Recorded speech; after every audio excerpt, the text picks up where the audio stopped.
Covid. On vous parle de la variole du singe. Le virus arrive en Europe et en Amérique du Nord, où les foyers de contamination se multiplient. Une cinquantaine de cas avérés à ce stade dans le monde. Une propagation inhabituelle pour un virus apparu dans les années 70 en Afrique. Et Yasmina Katou, bonjour Yasmina. Bonjour Romain. En France, un premier cas d'infection a été confirmé ce matin en région parisienne. Alors, découverte hier du premier cas en Île-de-France, il s'agit d'un homme de 29 ans. Il a été pris en charge et en l'absence de gravité des symptômes, il a été isolé à son domicile. De la toux, de la fièvre, des maux de tête, des courbatures, la variole du singe peut faire penser à une grippe ou au Covid, mais de gros boutons, de sortes de cloques, peuvent se répandre sur tout le corps.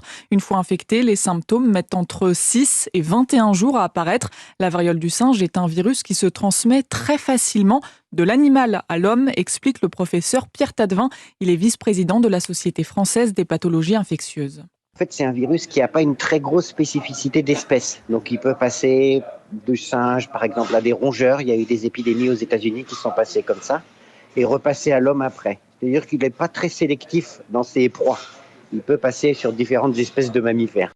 La transmission se fait par contact physique. Pour l'instant, on ignore la cause de la toute première contamination qui a été détectée au Royaume-Uni.